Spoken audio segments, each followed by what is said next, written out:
That isn't even part of our day.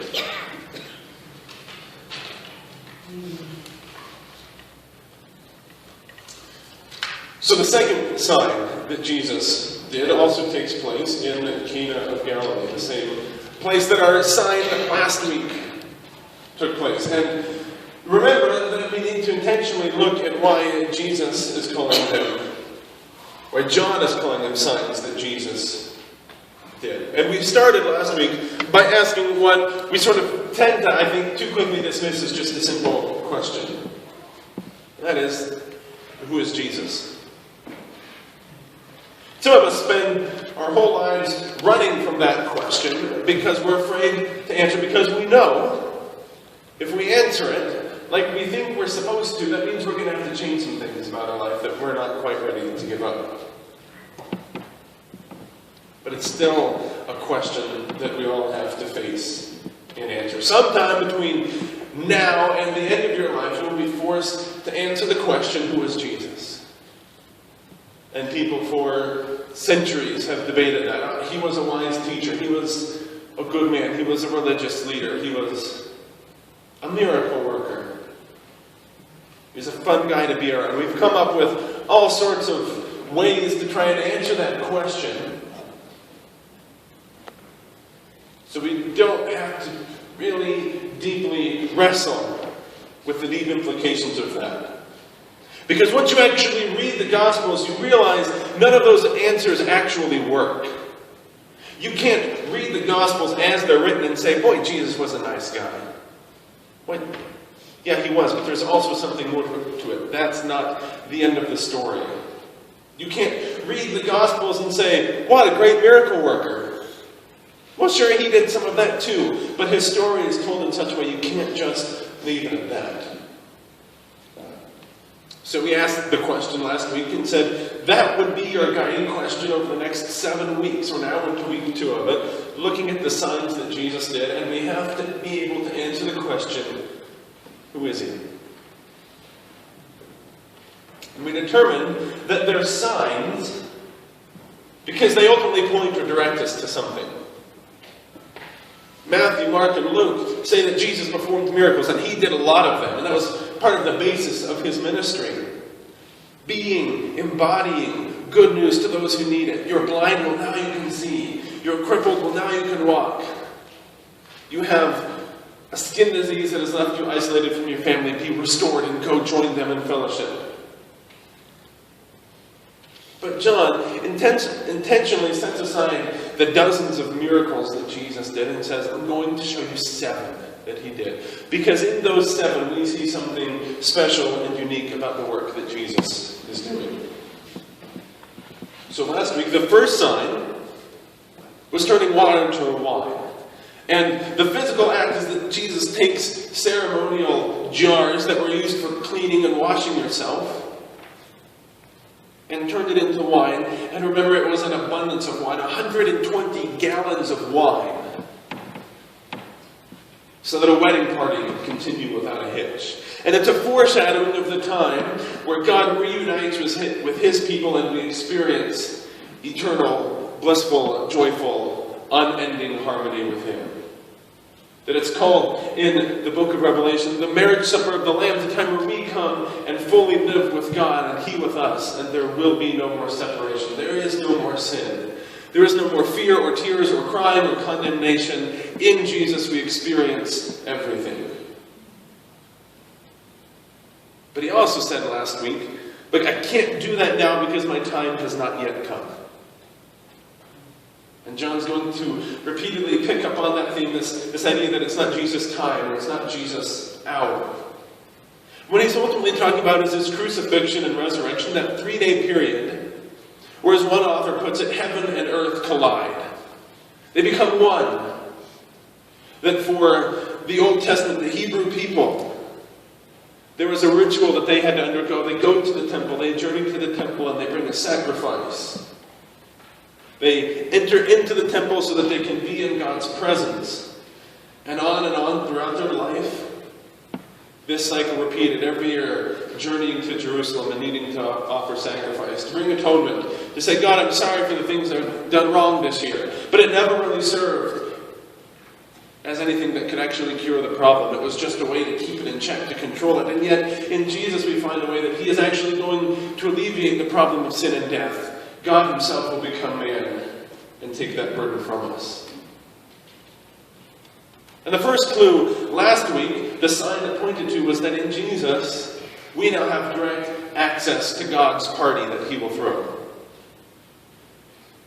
That as God tells his grand story of salvation and brings everything, a new heaven and a new earth, to completion, in Jesus, we have a chance to be invited to that party. But again, that's one of 7.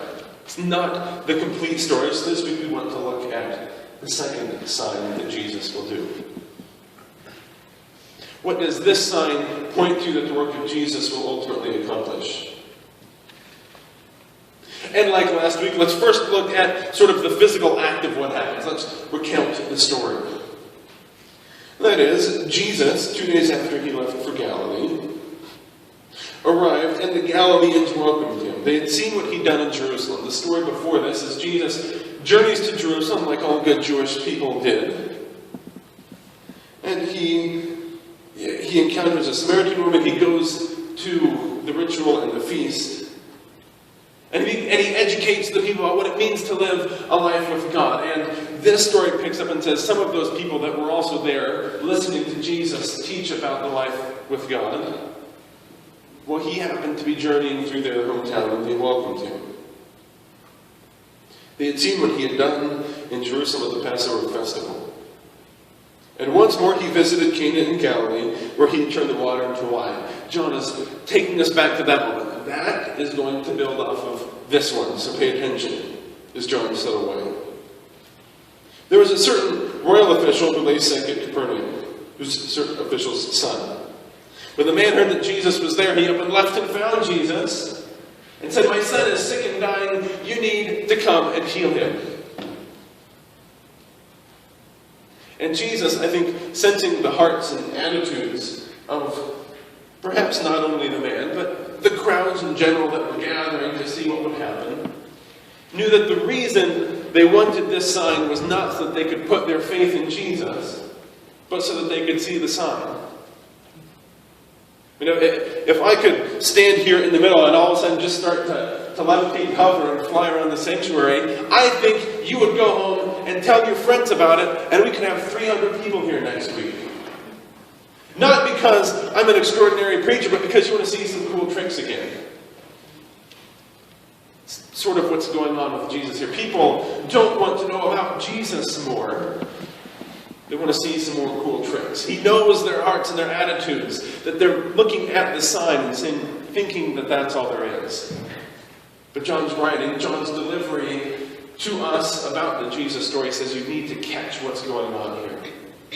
Because you have to answer the question, who is Jesus? So he says, all you guys want is the sign, but the official continues to plead, "Please heal my son."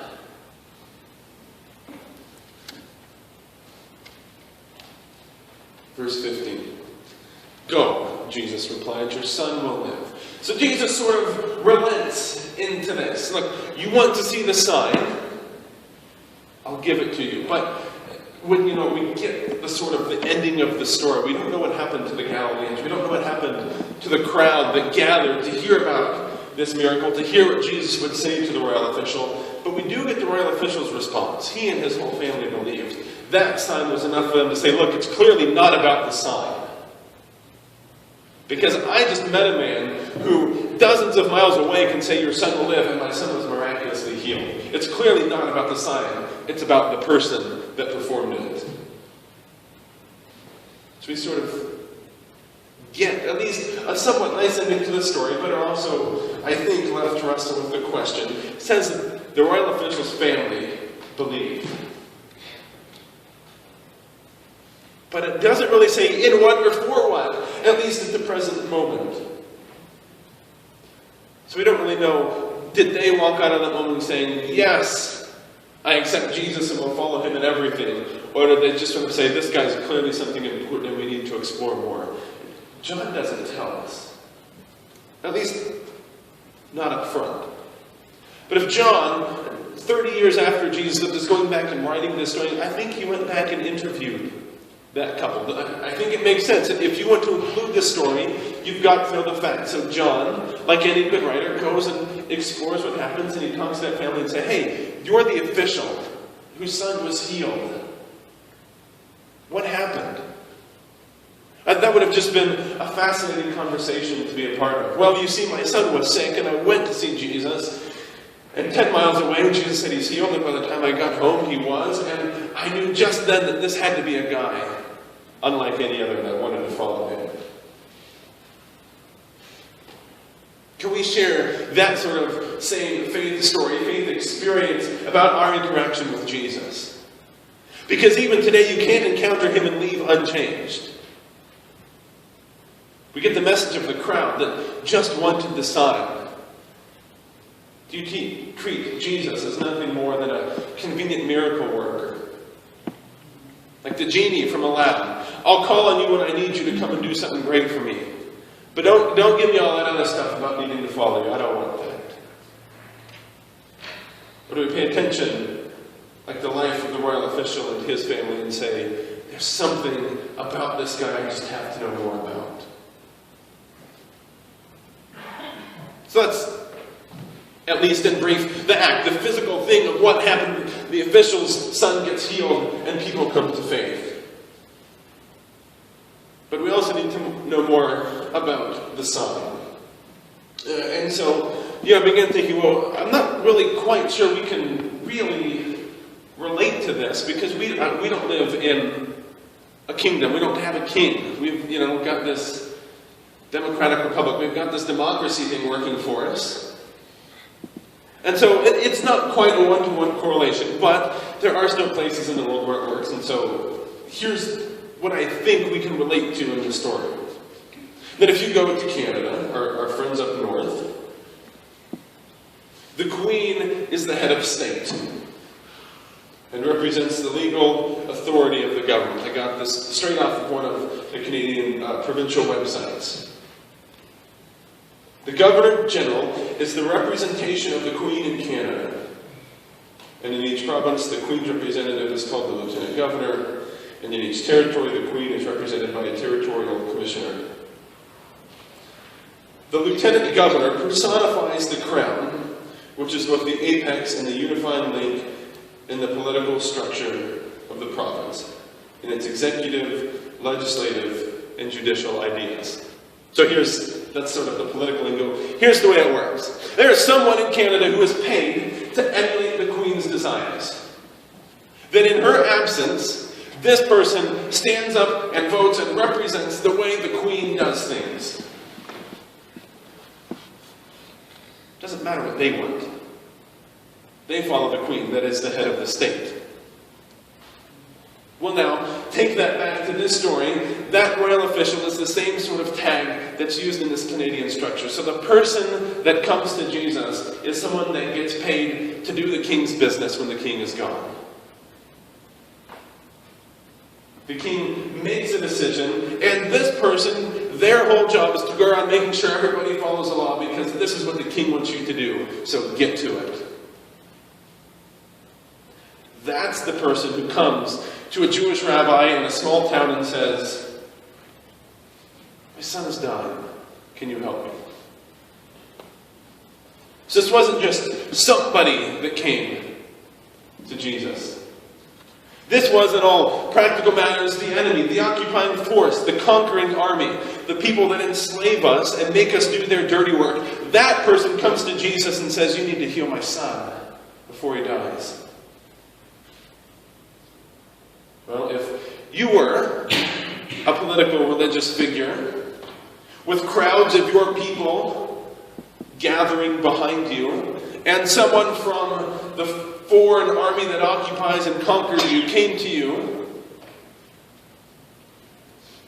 what would your first words have been? Tough luck, you're not one of us? Sorry, God helps those who help themselves? Tough break, but everybody's got to die sometime. Right? If you've got to capture attention of thousands of people wanting to know what you're going to say. How do you respond? Jesus responds with compassion, with humility, with grace towards this person that by all practical accounts didn't deserve it.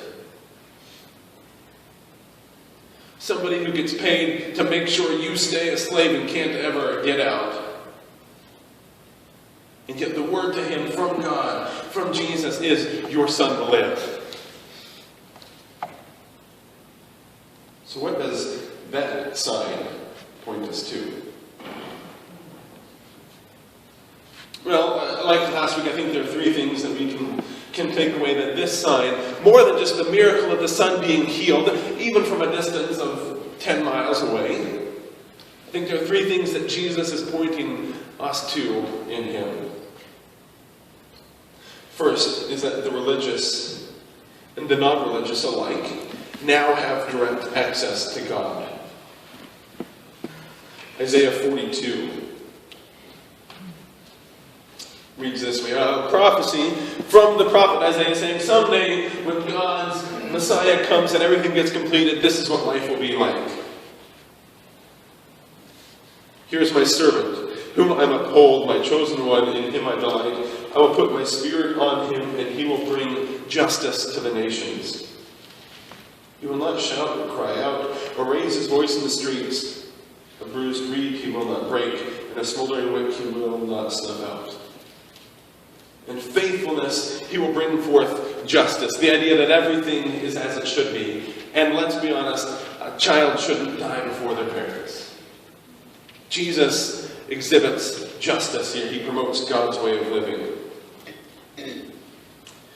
He will not falter or be discouraged till he establishes justice on earth. In his teaching, the islands will put their hope. This is what the Lord says. He who created the heavens and stretched them out, who spread out the earth with all the things that spring forth from it, who gives breath to people and life to those who walk on it. I, the Lord, have called you in righteousness. I will take a hold of your hand. I will keep you and will make you to be a covenant people and a light for the Gentiles, to open the eyes of the blind, to free the captives, and to release from the dungeon those who sit in darkness. This idea of a light to the Gentiles, they're pointing and guiding the way. Jesus performs that with the official's son. And released from the dungeon and those who sit in darkness has both the literal meaning, those that are in prison Jesus came to free, those that have been bound up in this world and experienced injustice, God is on their side. But there's also this metaphorical meaning that those that are near death find new life in God. That's exactly the plea that the official makes. My son is going to die if you don't do something. The second foreshadowing that I think we can see in this sign is that the dead receive new life.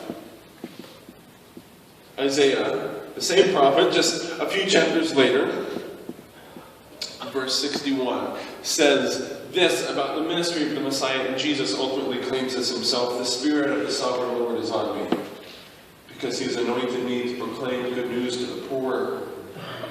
He has sent me to bind up the brokenhearted, to proclaim freedom for the captives and release from darkness for the prisoner, to proclaim the year of the Lord's favor.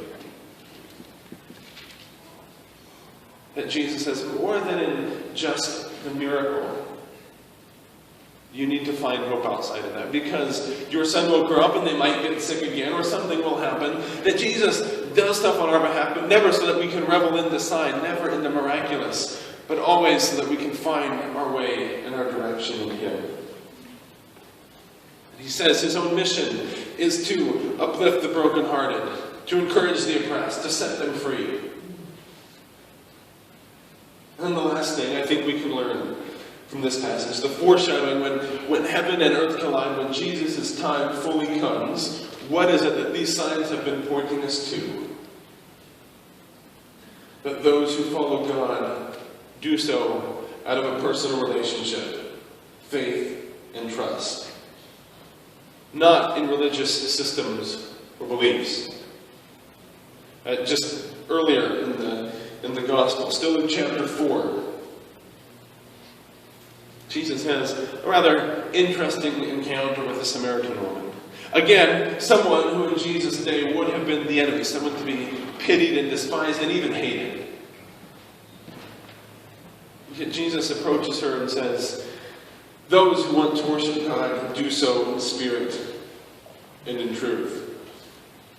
See, Jesus was foreshadowing the time that when his life is complete, when the culmination of his mission happens, when he dies for us, but even more importantly, when he gets raised to new life for us,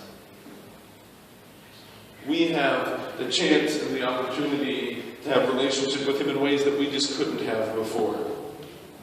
He breaks down the religious barriers that often keep people from God and says, enter in with me directly. And it fulfills a rather old promise from God in Genesis chapter 17.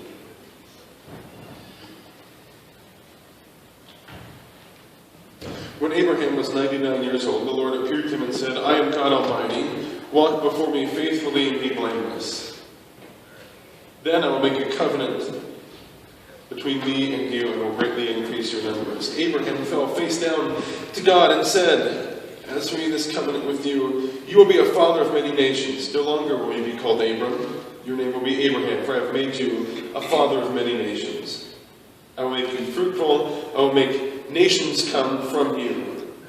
Kings will come from you. And I will establish my covenant as an everlasting one between you and me and your descendants for all generations to come.